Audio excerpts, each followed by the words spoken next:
Kurudi Benjamin Mkapa ni jambo gumu zaidi yani kwa sababu tayari kama wao CAF wameshaanza kutoa tamko lao kwamba mchezo wa mkondo wa pili wa finali utafanyika pale visiwani Zanzibar katika dimba la New Amaan Complex. Na ukija kuangalia hata kwenye page ya timu ya RS Berkane, wao tayari wameshafanya booking ya hoteli pale Zanzibar kwamba baada ya mchezo huo wanaonyesha kwamba wata-arrive Zanzibar kwa ajili ya kujiandaa na second leg. Hichi ni kitu ambacho kimetuhudhunisha wa Tanzania na wapenda football kwa ujumla, kwa sababu Simba Sports Club walishaanza kufanya mauzo ya tiketi ujue za Benjamin Mkapa na kuna baadhi ya seats zilishakuwa sold out. Lakini ghafla bin vup inakuja kutokea taarifa kama hii.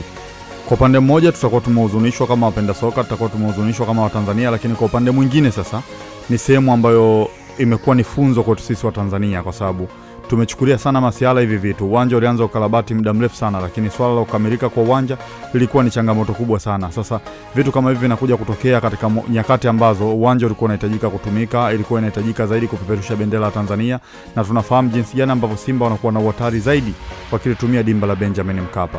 Lakini yote kwa yote Simba watakiwa kutoka mchezoni sasa hivi, kwa sababu kama taarifa tayari imeshatoka, hakuna namna ambayo unaweza kuibadilisha taarifa. Ni nadra sana CAF kuanza kubadilisha viwanja kwa mara mbili mpigo, kwa sababu tukija kuangalia sasa hivi wameshachagua uwanja labda New Amaan Complex. Kwa siku zilizobakia kuelekea kwenye mchezo wa finali, sidhani kama wanaweza kawa na option nyingine ya kubadilisha uwanja. Kama itatokea linaweza likawa jambo jema, lakini yote kwa yote Simba sasa hivi hakuna kitu ambacho wanatakiwa kuangalia zaidi ya kufocus kwenye mchezo husika, kwa sababu jambo kama hili limeshatokea. Hakuna namna ambayo mnaweza kulibadilisha likawa tofauti na vile ambavyo nyinyi mlikuwa mnalihitaji. Wafocus kwenye mchezo wa second leg, waangalie jinsi gani ambavyo wanaweza kumaintain kucheza na RS Berkane. Baada ya hapo warejee nyumbani, kwa sababu tayari walishapewa ndege ya kusafiri nayo, wafike moja kwa moja visiwani Zanzibar kwa ajili ya kujiandaa na mchezo wa marudiano. La sivyo hakuna namna yoyote ambayo unaweza kubadilisha. Na sasa hivi ndio unakuja kupata taswira ambayo aliwahi kuongea kocha mkuu wa Taifa Stars nyakati ambazo tunaenda kucheza mashindano ya AFCON. Aliwahi kusema kwamba Morocco ni moja kati ya nchi ambazo zina nguvu kubwa sana kwenye shirikisho la mpira wa miguu CAF barani Afrika. Na hichi ni kitu ambacho kinaanza kuonekana sasa hivi. Wao Morocco kuna muda wanajichagulia muda wa kucheza. Yaani ukipanga wewe saa 10 wao wanaweza kawaambia CAF kwamba bwana si mechi yetu hii, hata ya timu ya taifa hatuchezi kwenye muda huo. Leo hii hili sakata limetokea kwenye upande wa timu ya Morocco. Sidhani kama wao ndo wangekuwa wanastahili kukutana na changamoto kama hii kama ingekuwa ni rahisi wewe kuweza kubadilisha RS Berkane waende wakacheza kwenye uwanja tofauti. Lakini hili pia libakie kuwa kama funzo kwenye taifa letu. Nyakati ambazo tunapaswa kurekebisha viwanja vyetu viwe tayari, tunapaswa tufanye hivyo. Uwanja ungekuwa umekamilika mapema, mimi nadhani haya yote yasingetokea. CAF nao watakuwa wanajiuliza vitu ambavyo tulikuwa tunajiuliza sisi. Kama kwenye game dhidi ya Al Masry, uwanja ulionekana na taswira ile kwenye mchezo mkubwa ambao unatazamwa na Afrika mzima, pengine mpaka kuna baadhi ya nchi uko kwenye mataifa wenzetu pia wanaweza wanatazama mchezo wa finali kati ya Simba na RS Berkane. Itakuwaje wakiona mchezo unachezeka kwenye uwanja ambao haujakizi vigezo? Kwa hiyo mimi naamini kitu ambacho kilipelekea kwenda kuchafua hii taswira ya uwanja wa taifa ni mchezo wa Simba dhidi ya Al Masry ambao ulipelekea mpaka baadhi ya wafanyakazi wa uwanjani waanze kusukuma maji kwa kutumia mopo. Uwezo ukafanya hivyo kwenye uwanja wa mpira miguu, kwa sababu unaonyesha kabisa dhahiri shahiri uwanja huo haupo tayari kutumikia kwenye finali. Kwa hiyo tulipata bahati ya kuhost finali katika ardhi yetu ya Tanzania, lakini kwa bahati mbaya tumeipoteza kutokana na uzembe wetu. Wa Simba sio wakulaumiwa ni watu ambao walikuwa wanausimamia uwanja since day one, kwa sababu matengenezo ya uwanja yalishaanza kufanyika tokea muda mrefu, lakini wao ndio wamecheleweshwa kukabidhisha uwanja na leo tumeipoteza finali na inaelekea Zanzibar. Japokuwa Zanzibar ni upande wetu pia wa Tanzania, lakini Simba Sports Club wamezoea zaidi kutumia dimba la Benjamin Mkapa kuliko New Amaan Complex. Hata ukiangalia kwenye mashindano haya Simba wamecheza mechi moja tu pale New Amaan Complex. Msimu mzima Simba wana mechi 2 tu pale New Amaan Complex, mechi dhidi ya Stellenbosch, mechi dhidi ya Azam. Kwa hiyo Simba hakuna namna ambayo wanaweza kufanya sasa hivi, ni kuweza tu kujiandaa vizuri na kufocus kwenye mchezo. Haya mambo ya uwanja nadhani wasiweke kabisa akilini. Pengine walijichongea kupeleka mechi ya Stellenbosch nusu finali pale New Amaan. Maana hiyo inawezekana nayo ni sababu ya kujichongea. Yani France hata kama hujajichongea, lakini kinachokuja kuakisi ni kitu kimoja. Hata ungechukua mechi ukaipeleka Rwanda, walipoendaga kucheza Ermelek na Yanga, bado hali ingekuwa ni ile ile. Kwa nini? Sababu ipi iliyopelekea wewe ukapeleke mechi Rwanda? Wangeanza kufanya review za mchezo wako uliopita wa robo finali ukiwa nyumbani, wakaona vile vitu ambavyo vilikuwa pale uwanjani. Kwa hiyo ule mchezo wa robo finali ndio kitu pekee kilichoenda kuchafua taswira ya uwanja wa Benjamin Mkapa. Na ndio maana CAF wamekuja na tamko hili hapa sasa hivi, kwa sababu hata ungepeleka Rwanda wangeanza kujiuliza, je, kuna uwanja ambao umepitishwa na CAF pale Tanzania bara Tatizo gani lililopelekea Simba Sports Club kuamua kutumia uwanja huu? Wangeenda kureview kwenye michezo yao ya nyuma, wakaona kuna changamoto kwenye uwanja, wangehitaji kujiridhisha zaidi kuhusiana na huo uwanja. Kwa hiyo wao ndio wenye maamuzi ya mwisho CAF, lakini mimi naamini kwa upande wangu RS Berkane, nguvu walionayo viongozi wao, ndio wameishinikiza CAF kufanya hichi kitu, kwa sababu RS Berkane sio wageni na Lupaso, wanapafahamu vizuri tu. Haya, dakika zimesalia 5 mwanamichezo kuja kutoa kitita kile cha shilingi 50,000, shilingi 100,000 kwa watu 35. Unaweza kuwa wewe pia hapo ulipo. Hakikisha umeshika simu yako ya mkononi, na mitandao yetu ni ile ile minne: Yas, Halotel, Vodacom pamoja na Airtel. Ukiwa popote Tanzania, umri kuanzia miaka 18 na kiasi ni buku tu, lakini namna ya kucheza ni hii hapa. Ni rahisi sana kama unatumia Vodacom, Yas, Airtel, Halotel, basi nisikilize kwa makini sana. Na nisema nira ndio sababu, ama unadhani kuna sababu nyingine na pengine sisi wenyewe tunakosea kama taifa? Kwanza ni kuongezea kitu hapa, wanao control mpira wa Afrika hivi sasa ni Morocco na Afrika Kusini. Afrika Kusini na Morocco kuna cheni yao ambao wameitengeneza, pia kuna mataifa ambayo yapo nyuma yao mengi tu ambayo yanawapa support kubwa sana. Kwa hiyo hii imechangia kwa 100% nguvu ya chama cha soka Morocco pale. Ushawishi wa Morocco kwenye mpira wa Afrika umechangia mchezo huu kwenda kwenye dimba la New Amani Complex, kwa sababu najua hata wao wenyewe RS Berkane hawaje kucheza pale, lakini wanajua kabisa tukienda kwenye ule uwanja Simba atakuwa ugenini na sisi wenyewe tutakuwa ugenini. Pili, pitch ya New Amani Complex sio kubwa sana ama sio pana kama ile ya dimba la Benjamin Mkapa. Unajua kwa style ambayo wanacheza RS Berkane, wanapenda sana kukaa nyuma mpira afu wakushambulia kwa kushtukiza baada ya wewe kufanya makosa. Sasa kwa style ya Simba wanapenda kutanua uwanja zaidi, wanapenda kucheza kwenye uwanja mkubwa ili wakudanganye wanaenda pembezoni mwa uwanja, wewe uwafuate, utoe nafasi, mwisho wa siku wanatengeneza nafasi ya kukufunga. Lakini wakiwa katika ile dimba la New Amani Complex, hata kama watajaribu kutanua uwanja bado nafasi ni ndogo, kwa ina maana RS Berkane watapata wasaa mzuri sana wa kuzuia yale mashambulizi ya Simba. Mimi naona kwenye hii issue bado kuna uonevu umefanyika. Bado kwa upande wangu mimi naona sisi kama wa Tanzania pamoja na klabu ya Simba wameonewa, kwa sababu uwanja ule licha kuwa mechi ya ile iliyopita nusu finali ya kupigwa katika ile dimba la Benjamin Mkapa, lakini hakuna taarifa yoyote ambayo ilikuja kwamba CAF wameufungia uwanja wa Benjamin Mkapa. Na hata hivyo utaamini vipi kwamba hiyo tarehe 25 itanyesha mvua? Umeona? Mimi siamini kama pichi ya Benjamin Mkapa iko vibaya wakati huu. Ila mimi lawama zangu nyingi ninazipeleka kwa wale watu ambao walikuwa wanaitengeneza ile pichi. Tukaona ilikuwa na hali mbaya sana, ilikuwa kama shamba la mpunga hivi katika ile mechi ya Al Masry. Wale ndio wamesababisha sasa hata hao wa Morocco wawe na kitu, kwa sababu nasikia waliandika barua CAF kwamba pichi ya taifa sijui nini na nini. Mwisho wa siku CAF wamechungulia, naona akaangalia na ile mechi wakaona itakuwa haijabadilishwa hii. Bwana mechi New Amani Complex na uwanja mwingine mzuri, lakini hawa watu ambao walikuwa wanashughulika na huu uwanja wakaufanya ile siku kukawa na tope kibao, ndio wametutengenezea mambo yote haya. Amini nakwambia. Lakini yote kwa yote bado ushawishi wa Morocco kwenye mpira wa Afrika, nguvu walionayo kwenye mpira wa Afrika imechangia kwa kiasi kikubwa hii mechi kwenda kule katika dimba la New Amani Complex. Kule ni Tanzania, lakini Simba pale anakuwa ugenini. Ni sawa sawa na wale RS Berkane ukawatoe kwenye ule uwanja wao wa nyumbani ambao wameshachukua makombe mawili ya CAF, wakitumia ule uwanja wabe bwana njoni mcheze Mohamed Stadium hapa mjini Casablanca. Amini nakwambia watateseka. Watakuwa ugenini na wao. Hata usipowapeleka hapo, hata ukiwapeleka Farabat bado watakuwa ni ugenini. Yes, watakuwa ugenini. Kwa hiyo Simba watu wanaweza kusema mbona Zanzibar ni uwanja tu? Hapana, kwenye hizi mechi za klabu unaona kuna viwanja vinajulikana, unatajwa Emirates. Arsenal akiwa pale ana Philipo home. Real Madrid mtoe Santiago Bernabeu, mwambie nenda kacheze Camp Nou. Umeona? Nenda kacheze Camp Nou na Bayern. Ataenda kule atakuwa ugenini tu. Yaani mazingira ya uwanja yale yameyazoea. Kila wachezaji wenyewe kwanza wanaamini tukiwa katika huu uwanja sisi tunaweza kufanya chochote kile. Ndio kitu ambacho kipo kwa upande wa Simba. Sasa kama hiki kiwanja siwezi kuwalaumu sana, kwa sababu hudhani kwamba labda wamiliki wa uwanja pamoja na Simba wana makosa kwenye sehemu hii. Yaani mara baada ya kutokea tatizo kwenye mechi ya Al Masry, wakaona wanatakiwa kuurekebisha uwanja, wangeurekebisha kimya kimya, tofauti na vile ambavyo picha za video zimetapakaa, unajua katika mitandao mbalimbali zimetapakaa na watu wameziona. Watu wakaona leo tarehe 10, leo tarehe 7, alafu mechi tarehe 25. Kweli hii pichi itakuwa iko bora kwa wakati huu ambao tunakwenda?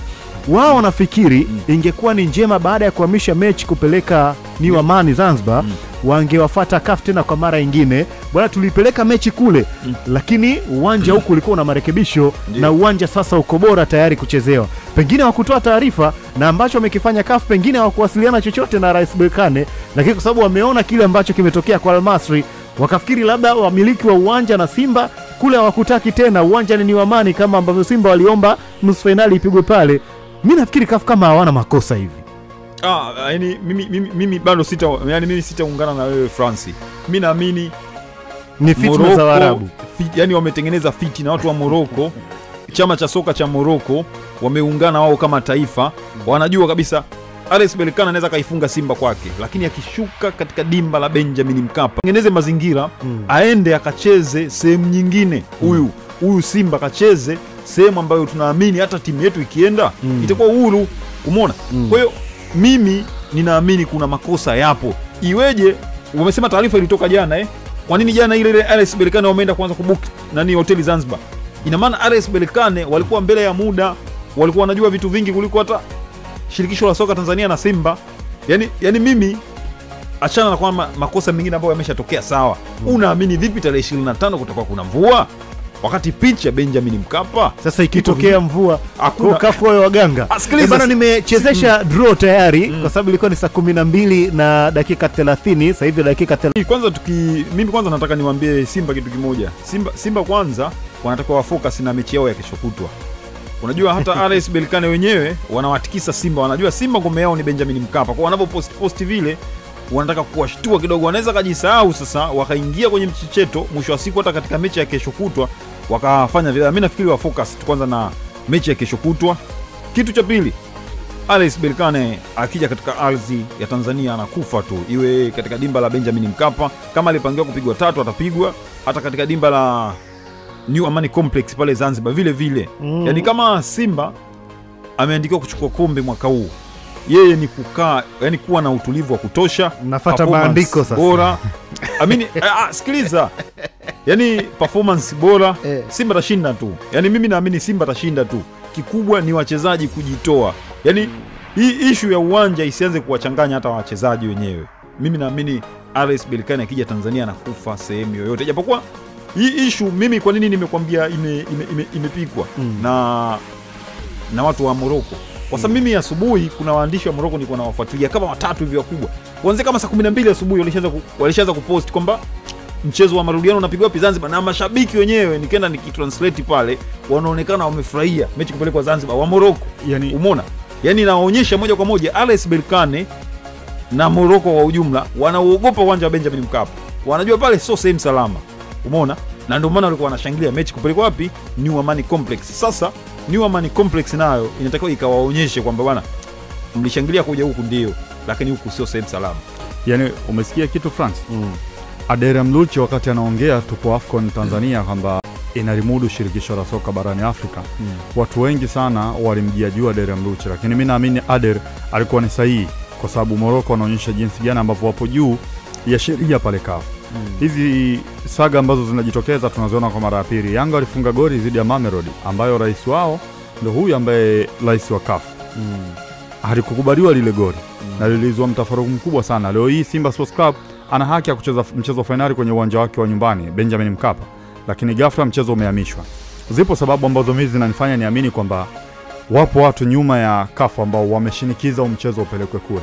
Mmoja wapo ni Fawzi Lekja. Huyu Fawzi Lekja ni moja kati ya vice president waliopo pale CAF na amezaliwa katika jiji la Berkane. Mwaka 2000 Fawzi Lekja alikuwa ni moja kati ya technical staff ndani ya squad ya Berkane. Mwaka 2009 Fawzi Lekja alikuwa ni meneja wa RS Berkane. Leo hii ni vice president wa Motsepe pale CAF.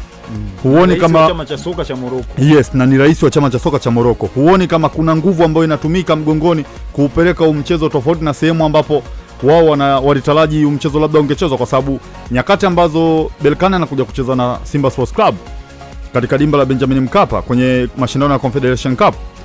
Nakumbuka Falls Lekja alikuwa ni moja wa watu ambao waliwasupport sana Berkane, na kuna kiasi cha pesa ambacho Berkane waliahidiwa kushinda huo mchezo dhidi ya Simba, lakini walikuja Benjamin Mkapa na walikutana na atmosphere tofauti. Kwa hiyo mimi naamini kwamba kilichopelekea mchezo huu kubadilishwa uwanja si tu makosa yaliyokaonekana kwenye mchezo wa Simba na Al-Masry, lakini hata hawa viongozi wa CAF ambao wana asili ya Morocco, wanatokea pale Morocco, wana nguvu, ndio waliopelekea mchezo huu kuhamishwa kutoka pale Benjamin Mkapa na kupelekwa New Amaan Complex. Lakini yote kwa yote yatupaswa tukubaliane na kila kitu kwamba hakuna namna, hakuna cha kubadilisha, lakini cha zaidi wanapaswa kufocus kwenye mchezo wa Risia. Lakini kuna story mpya nimeiona hapa. RS Berkane post ipi ya mchezo kupigwa Zanzibar.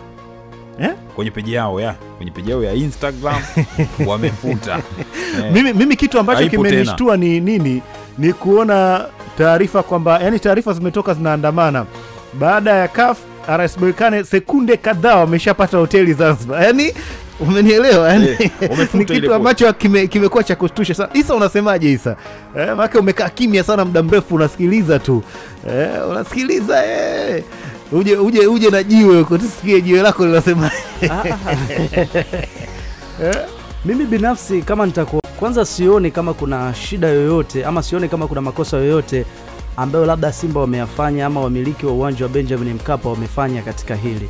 Na mimi ninachokiamini ni kwamba kwenye bara la Afrika uwanja wa Benjamin Mkapa ni moja ya viwanja maarufu sana, hasa kwa vile ambavyo Simba wamekuwa wakiwaadhibu baadhi ya wapinzani wengi sana ambao wanakuja katika uwanja ule. Na tueni tu wa ukweli ni kwamba licha ya kwamba watu wanasema figisu sasa hivi zimeisha sijui na nini, lakini figisu bado zipo katika mpira wetu wa Afrika. Hizo haziwezi kuisha. Tumeshuhudia kitu kama hichi kwenye mchezo wa msimu uliopita ule wa Mamelodi Sundowns na Yanga. Namna ambavyo Yanga wamefanya. Timu nyingi sana ambazo zina ubabe wa kiuchumi kwenye bara letu la Afrika, kuna namna ambavyo wamekuwa na matukio mbalimbali ambao wamekuwa wakiyafanya. Ushawishi wao kwenye vyama hivi vya soka vya Afrika ama mashirikisho ya soka la Afrika wamekuwa wakifanya hivyo.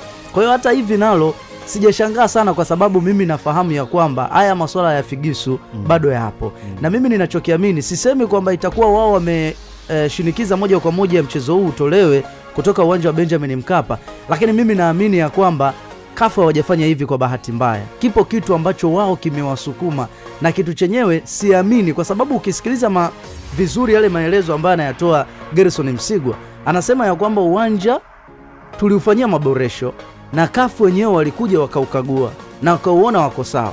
Kama uwanja waliona uko sawa, kwa nini leo hii waje kusema wanaofia kitu fulani ama waje kubadilisha huu mchezo?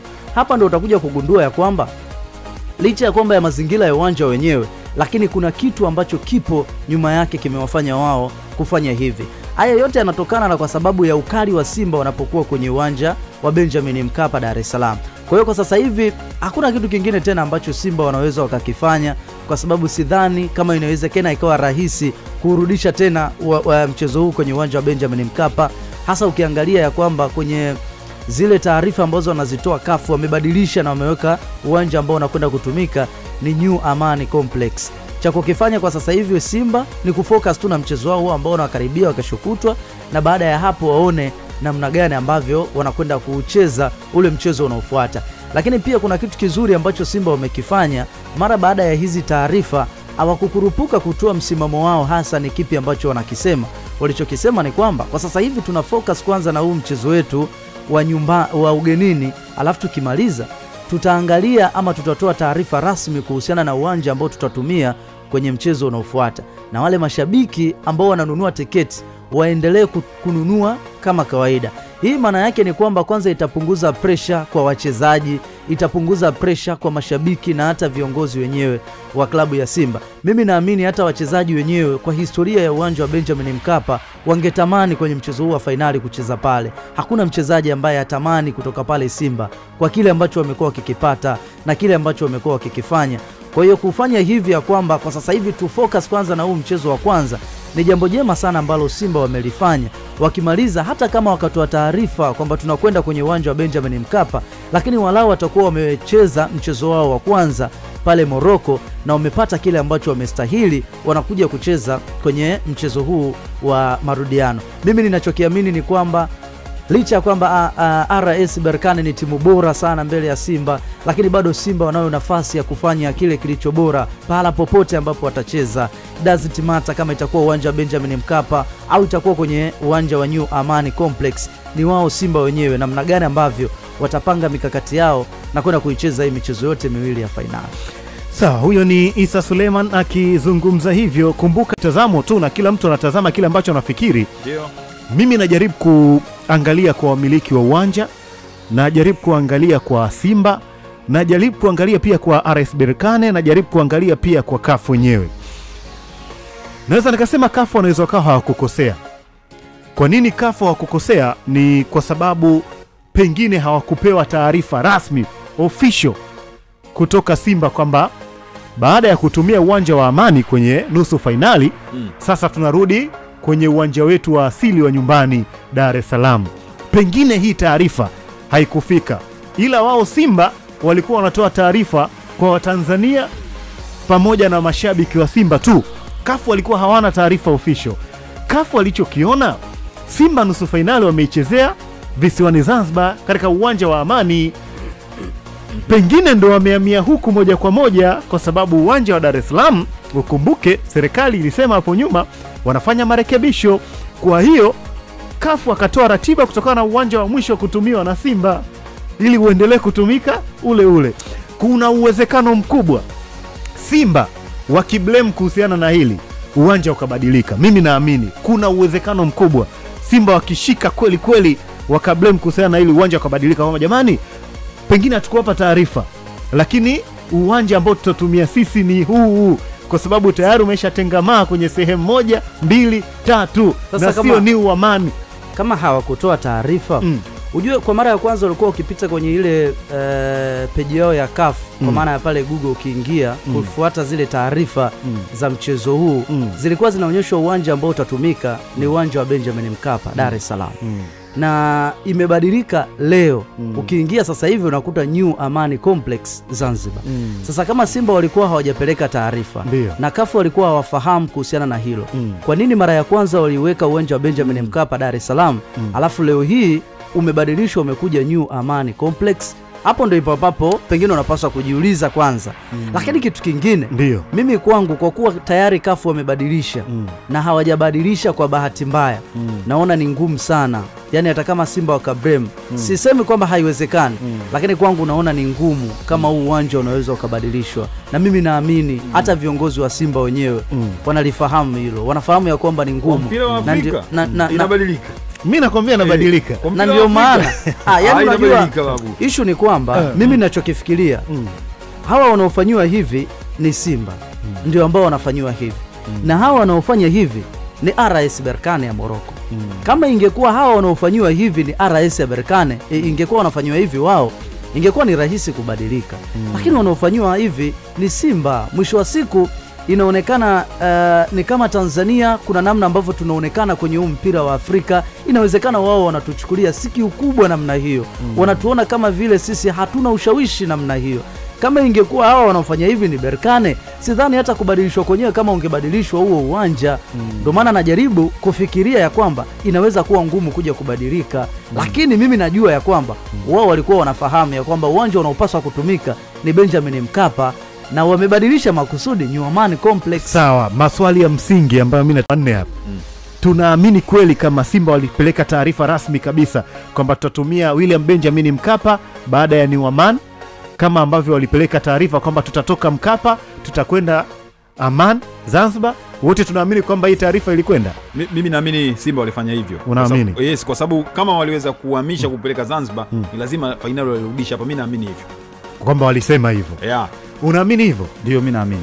Unaamini hivyo? Mimi naamini hivyo. Tena kwa sababu ndio jitihada kubwa sana ambazo zimefanywa, sio na Simba peke yake, hata serikali. Angalia Gerson Msigwa, siku zote walikuwa wanakwenda kwenye uwanja wa Benjamin Mkapa. Naibu waziri. Naibu waziri pia walikuwa wanakwenda kwenye uwanja wa Benjamin Mkapa kusisitiza kwamba fainali tunaitaka ije hapa. Simba ni lazima walikuwa wamepeleka. Isije kati tulikuwa tunasisitiziana wenyewe tu ndani, tumejifungia wenyewe ndani, tunasisitiziana huko. Yani unasikia France, Tanzania kama Tanzania, Watanzania wote walikuwa wanataka Simba icheze fainali. Sasa je, taarifa ilikwenda? Okay, ninyi mmesema mnaamini ilikwenda. Swali lingine la pili, kama taarifa ilikwenda, tunaamini hapa katikati hapa, wakati mvua zimenyesha mfululizo siku hizi 2-3, kafu hawakuja hapa kimya kimya kukagua tena uwanja kuona ulivyo, wote tunaamini kwamba kafu hawakuja tena. Kwani kafu waliufungia uwanja? No, ili kwenda kucheza fainali yani kafu lazima wafike eneo la tukio. Yani haiwezekani kama wamekuja kuupitisha mwezi wa 12 mwaka jana wasije hapa katikati kuangalia tu maendeleo yakoje. Okay, uwanja sio unarekebishwa au ngoja tuangalie uko pitch ikoje hii. Tunaamini hivyo kweli kwamba hawakuja watu wa kafu kuja kuhakikisha na kujiridhisha? Mimi naamini walikuja wakapitisha, na ndio maana hadi jana hii mechi ilionyeshwa Mkapa. Leo ndio wamebadilisha na wamebadilisha baada ya nini? Baada ya kuonekana kuna taarifa kutoka Morocco kwamba RS Berkane wameandika barua kafu wakihofia dimba la Benjamin Mkapa. Yani RS Berkane mimi ninachojua wanaiogopa Benjamin Mkapa. Yani kwa timu za Tanzania, timu ambayo ikicheza Benjamin Mkapa ni tishio ni Simba peke yake. Timu yoyote inapokuja kucheza na Simba Benjamin Mkapa inajua bana ile ni ngome imara. Yani najua kabisa hatutoboi kiwepesi. Sawa. Wewe unaamini nini? I say kafu kiuhalisia mimi naamini kafu inaweza kuwa walikuja kwenye kipindi ambacho sisi ambapo tulikuwa hatupati taarifa kwamba wanakuja, kwa sababu ni ngumu sana kafu kutoa taarifa kwa vyombo vya habari kwamba leo hii tunaenda kutembelea. TFF wasingesema. Unajua vizuri. Kwani TFF walishasema lini kwamba kafu walikuja kukagua kiwanja? Yani kuna siku wamekuja kukagua kipindi kile uwanja umefunga. Yani taarifa iliyomesikia taarifa iliyotoka ya mwisho ni kwamba uwanja tayari unakabidhiwa tarehe 10 na mkandarasi akasema uwanja upo tayari. Hatujui kama hapo baada ya hapo kafu alikuja kufanya ukaguzi wake. Hatujui kama kafu alituma mashushu yake, kwa sababu ule ni uwanja ambao pia utatumika kwenye mashindano ya CHAN ambayo yanaandaliwa na Tanzania, Kenya na Uganda ujue.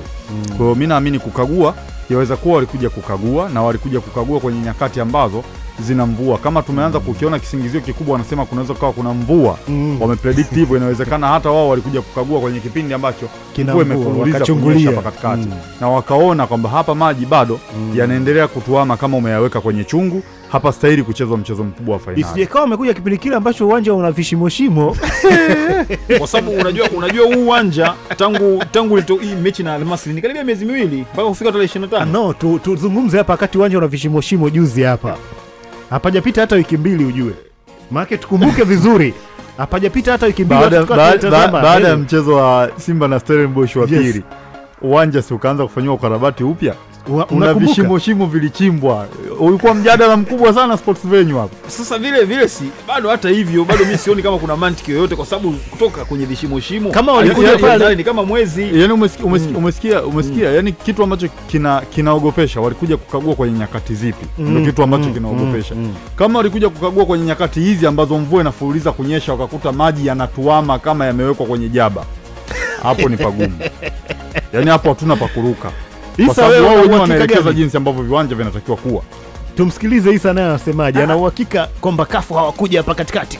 Mimi binafsi kwangu ni ngumu kuwa na uhakika kwa katika hilo, kwa sababu kafu wenyewe hawawezi kutoa ratiba kwamba leo tunakwenda kwenye uwanja wa Benjamin Mkapa. Na hata TFF na wao mara nyingine sio mara zote huwa wanatoa hiyo taarifa kwamba leo kafu wamekuja. Lakini unaweza kusema hawakuja kwa sababu gani? Kama wangekuja mimi naamini tungejua tu. Yani tungejua, kwa sababu hii dunia ya sasa hivi ya kidigitali kila kitu. Sasa kwani mara zote umepata kujua kama kafu wamekuja? Mwisho umesema lakini mara zote hujai kuona. Mara ya mwisho wakati wanakuja sio walikuja kukagua pale, wakapiga na picha na nini, tuliona vile. Ndio. Kwa baada ya pale hukuona tena. Sijaona tena kilichoendelea. Yani Tanzania waje wakague tusione picha. Kwani mara zote walizokuja uliona? Mimi nakwambia kwa Tanzania nayoijua mimi. Nikuulize kitu chepesi Mwayombo. Walivyoenda kukagua ni Oman, manake walikuwa na nyasi za bandia. Uliona picha? Ya nafikiri usifikiri walianzia wakaenda ni Omani. walianzia uwanja huu hapa Benjamin Mkapa, wakaenda Isamuyo, umeona? Walipotoka Isamuyo walienda Zanzibar, wewe tuliona. Uliona. Wewe sema uliona. Isa anataka hakuona. Mimi nakwambiaje, hawawezi kuja Tanzania tusijue. Hiyo haiwezekani. Sawa bana, ngoja tukampigie simu mwakilishi hapa, lakini wakati huo nilikuwa namtafuta mtu hapa na ningefanikiwa kumpata, nafikiri naye angetueleza mambo mengi. Kwa sababu najua amekaa sana kwenye hili soka na amecheza pia kwenye nyakati ngumu. Nilikuwa natamani kumpata Ali Mayai Tembele azungumze jambo kuhusiana na hiki ambacho kime France. Ndio maana mimi pale mwanzo nilikwambia hao waliokuja kurekebisha uwanja wametukosea sana. Mwanzo ulikuwa unajia upande kidogo na alikuwa hayatuami, lakini kwa ile mechi ya Simba na Al Masry ilikuwa aibu. Kama uliona ule mchezo, timu zenyewe hazikufanya warm up ndani ya ile pichi. Kwani tofauti ya pitch ya Zanzibar pale New Aman pale na Taifa kuna tofauti? Ni nyasi tofauti zile. Kama unaziangalia nyasi za New Aman Complex zinafanana na viwanja vingi vya Misri ama Afrika Kusini. Wao wanaziita hybrid. Ni sawa sana ukienda kwenye viwanja vya Anfield, Camp Nou, nyasi ambazo zinatumika za aina ile zinafanana. Yes, ni nyasi ambazo nyasi asili ambazo zina mchanganyiko na nyasi bandia. Kwa ni tofauti na matunzo yake ni tofauti kabisa na hivi viwanja vya kawaida. Kwa Ulaya wanapenda kutumia hizo nyasi kwa sababu kule kuna wakati kuna baridi kali sana.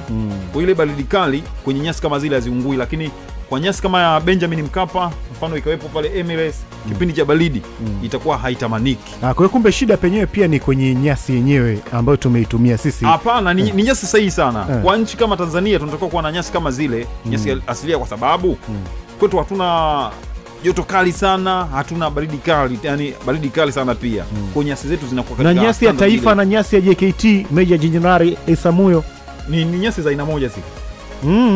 Zinafanana zile. Lakini Meja Jenerali Isamuyo imetengenezwa kwa kiwango kikubwa sana. Unajua mara ya mwisho Meja Jenerali Isamuyo Young Africans walishindwa kucheza mechi dhidi ya JKT Tanzania, mechi ikalala ikachezwa siku ya pili yake kutokana na uwanja kuwa unatuama maji. Lakini kwenye siku za karibuni tumeona jinsi gani ambavyo Meja Jenerali Isamuyo umetengenezwa kwenye standard kubwa sana. Uwanja sasa hivi hautuami maji, na tukumbuke kwamba ilipo Meja Jenerali Isamuyo karibu na mkondo wa bahari kule, ujue ni sehemu ambapo pabichi wenyewe tunapaita kwamba muda wote ule maji yakizidi yanaweza akawa yanatuama. Lakini jinsi ambavyo umetengeneza uwanja sasa hivi hautunzi maji. Tumeona kipindi cha mvua hichi kinapita na mechi zinaendelea kama kawaida na uwanja upo kwenye standard nzuri kabisa. Lakini kitu ambacho kinazua sintofahamu, Benjamin Mkapa sasa hivi ikinyesha mvua kubwa ni mithiri ya maji ambayo umeyakinga kwenye labda beseni hivi, na afu ukaweka udongo ndani yake na nyasi ukawaambia watu njooni mcheze mpira. Yaani maji hayaondoki, yamekuwa yakituama eneo lile lile. Inapelekea mpaka watu wanasafisha uwanja na mopa. Unasikia Nira, kipindi kile Simba na anakuwa gongo tano kwa Yanga, mvua ilinyesha. Muda wa mapumziko unajua kuna vitu vilikuwa vinachomoza mwaga maji. Hizi mechi ya juzi hatukuona. Wameng'oa. Watu wameng'oa. Mkandarasi bwana anatakiwa atueleze. Yaani kiwaisia mkandarasi anatakiwa sawa. Akaweka ule udongo. Unajua mwanzo uwanja ulikuwa unajaa maji, lakini tulikuwa tuone ule udongo mweusi. Ile udongo jeusi ametoa wapi? Enda kuchukua Njombe. Mkandarasi tuacheni hiyo taarifa. Isa tele katika